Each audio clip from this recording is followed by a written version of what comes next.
Bonjour à tous et bienvenue au Paddock F1. Petite capsule aujourd'hui sur probablement ce qui est plus important pour un pilote de Formule 1.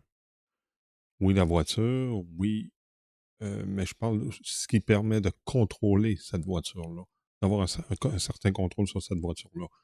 Il y a trois choses. Oui, il y a les pédales, donc l'accélérateur et le frein.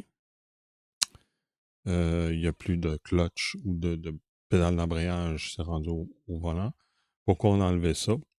Tout simplement parce qu'on ne l'utilise pas, ou pratiquement pas durant un Grand Prix. Pendant le Grand Prix, ben, ce qu'on va utiliser, c'est les freins et l'accélérateur, parce que c'est maintenant une boîte semi-automatique, donc on n'a plus besoin d'appuyer, de faire du talon-point comme on faisait à l'époque, donc d'appuyer sur l'embrayage pour passer les vitesses. On peut passer les vitesses le pied au fond. Donc, c'est pourquoi. Puis donc, comme on utilisait pour deux occasions la pédale d'embrayage, ben, on a décidé de l'enlever. D'autant plus que les voitures sont devenues de plus en plus étroites. Donc, les museaux sont de plus en plus étroits, de plus en plus fins. Et ce qui fait que ça réduit l'espace au niveau des pieds des pilotes. Et il n'y avait plus tant de place pour une troisième pédale. Donc, on a décidé de mettre l'embrayage au volant.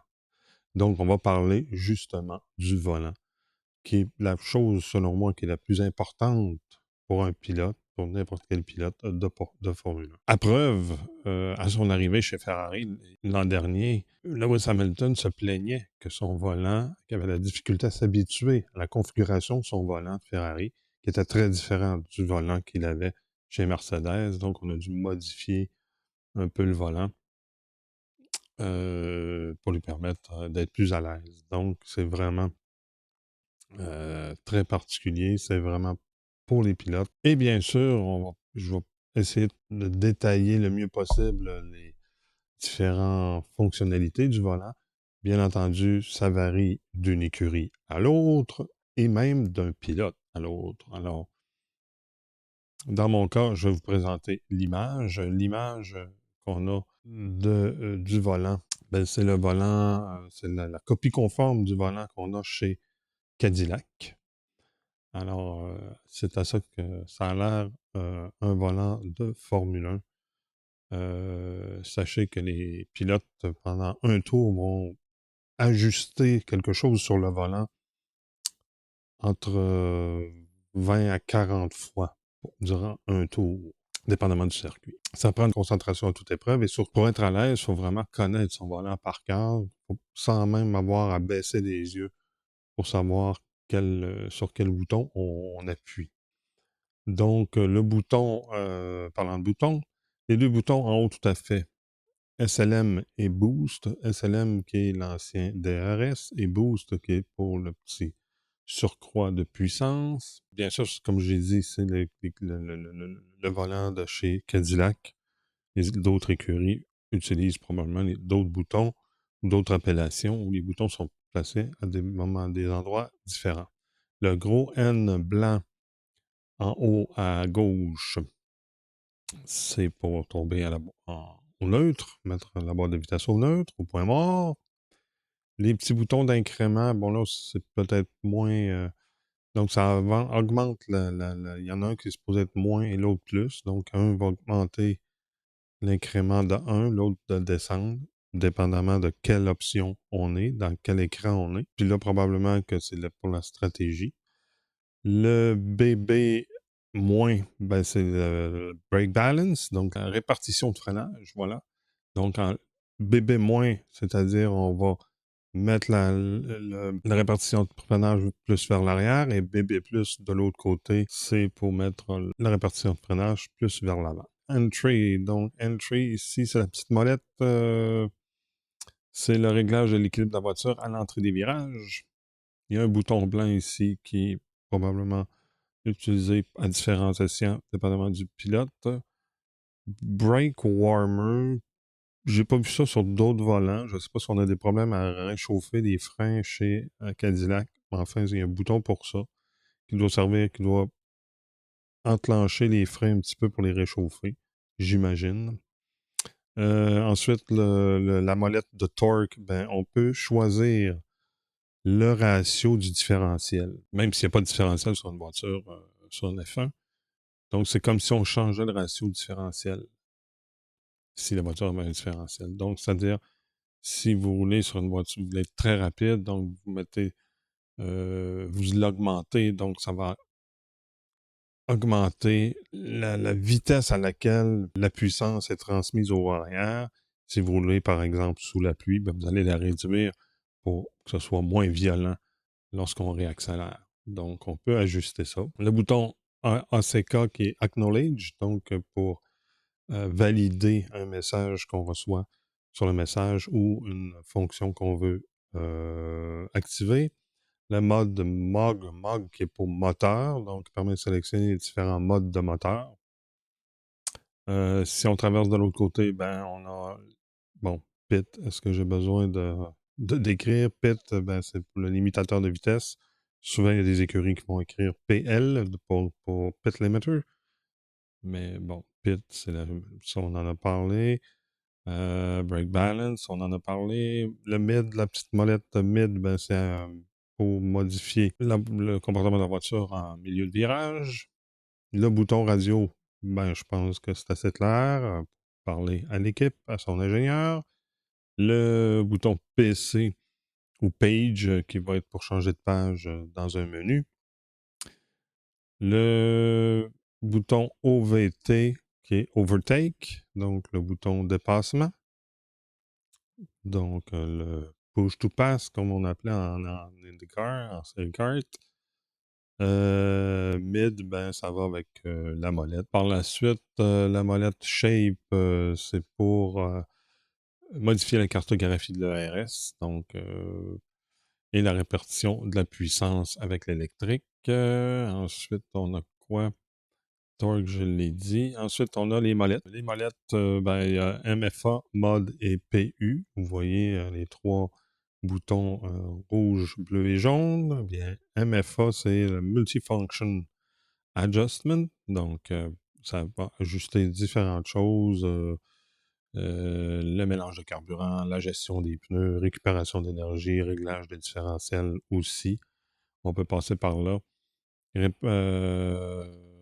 Répartition de freinage, paramètres divers, donc différents paramètres qu'on peut ajouter. Ensuite, sélecteur mode, donc c'est pour le moteur. Donc, ça va régler les réglages du moteur, donc box pour mode dans les stands, le mode qualification, mode de course, pour race, c'est safety car, la fin de course, stratégie, attaque, déploiement d'énergie, faible traînée. Donc, on règle vraiment les modes du moteur. PU qui est Power Unit. Donc, c'est pour vraiment la consommation d'essence et les différentes choses, différents styles de moteur, de réglage du moteur thermique. Par la suite, ben, vous allez remarquer aussi qu'il y a des palettes qu'on voit où les trous, là. Des palettes en haut et des palettes en bas. La palette en haut à gauche, c'est pour descendre les rapports de vitesse. En haut à droite, c'est pour monter les vitesses. Il n'y a pas de pilote qui inverse ça, là. J'ai vérifié. Je pense qu'il n'y a aucun pilote qui inverse. Ça pourrait se faire, là, parce que tout est configurable sur un volet de Formule 1. Mais je vous le dis, les pilotes, c'est on descend les vitesses à gauche et on passe les vitesses à droite. Ensuite, en dessous, les deux autres palettes, ben, c'est la même chose, que ce soit à gauche ou à droite. C'est vraiment l'embrayage, la palette d'embrayage. Souvent, il va y avoir un trou. On ne le voit pas très bien, mais souvent, il va y avoir un trou dans cette palette-là qui va permettre au pilote de centrer puis de pouvoir jouer un peu comme on le faisait avec les pieds là, pour le point de friction. Donc, voilà. Donc, puis il y a vraiment aussi l'écran. Donc, ce qu'on retrouve à l'écran, ben, le petit zéro à gauche, à gauche, c'est la vitesse que la voiture roule. Le gros 1 blanc, c'est le rapport. Le petit 1, c'est la position où se retrouve le pilote. Sous le gros 1 blanc, là, ce qui est écrit, c'est la révolution moteur. En haut, c'est l'écart ou le delta, comme on dit. En haut, à droite, en vert, c'est le chrono du tour. Ensuite, puis avec les écarts avec les autres pilotes. Bon, les 4 carrés bleus, c'est les pneus, donc la température des pneus. Le gros chiffre, c'est la température des pneus. Le petit chiffre, c'est la température des freins. Par la suite, qu'est-ce qu'on a? L'écart par secteur. Ensuite, la ligne verticale à côté du zéro, là, c'est vraiment la puissance de la batterie. Ça, c'est pour certains, ça va être différent, là, la configuration de l'écran. Là, on parle vraiment pour Cadillac. Puis en bas, Strat, ben, c'est la stratégie. Donc, on utilise la stratégie 6. Souvent, on va dire S6, S6. Donc, si on veut que le pilote choisisse la bonne stratégie. Ensuite, en haut, ben, c'est les LED de la révolution moteur. Vert, rouge et bleu. Rendu dans le bleu, il est temps de passer à la vitesse supérieure. Et il y a aussi les trois LED blanches de chaque côté de l'écran. Ça servent toutes à la même chose. Ils vont clignoter blanche lorsque le pilote entre dans les puits. Clignoter jaune lorsqu'il y a un drapeau jaune et rouge lorsqu'il y a un drapeau rouge.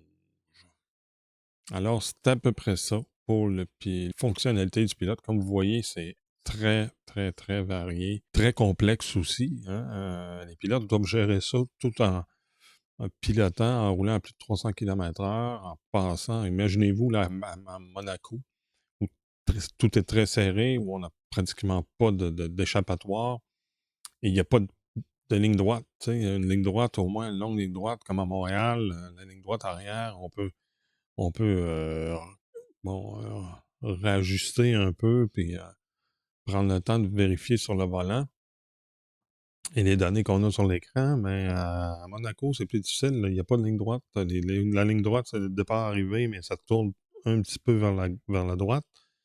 Et le tunnel qui tourne quand même pas mal vers la droite. C'est les deux seules longues lignes droites, donc qui n'en sont pas une. Donc, c'est très, très, très difficile. Donc, les pilotes mettent du temps. C'est pour ça qu'on voyait au début de la saison, les pilotes trouvaient que c'était trop de gestion, parce que ben là, on doit réapprendre à manipuler le volant, qu'il y a des nouvelles fonctionnalités, donc c'était pas évident. Mais aujourd'hui, si vous regardez, on n'a pas entendu beaucoup de pilotes chialer sur la gestion. Je pense que les pilotes se sont habitués, c'est des professionnels. Ils se sont habitués et ils font avec. Et puis, ça semble moins les déranger qu'en début de saison. Ils savent qu'ils sont habitués. Ils ont appris le volant, finalement. Appris à se servir du volant. Puis c'est très important. Ça ne sert pas juste à diriger la voiture. En plus, ça passe les vitesses. Ça sert à passer les vitesses et gérer plein d'autres choses comme on vient de le voir. Donc, c'est ça. C'est comme ça que ça fonctionne, un volant de Formule 1. Donc, gênez-vous pas à vous abonner, à liker, abonnez-vous, ça ne vous coûte rien. Et nous, ben, ça fait toute la différence. Si vous avez des suggestions, des questions, mettez-les en commentaire, ça va me faire plaisir d'y répondre. Et si vous avez des suggestions d'autres capsules que je pourrais faire informatives ou des questions, ben, ça pourrait se transformer en capsule, puis ça va me faire plaisir d'en faire une. Là-dessus, ben, bonne course.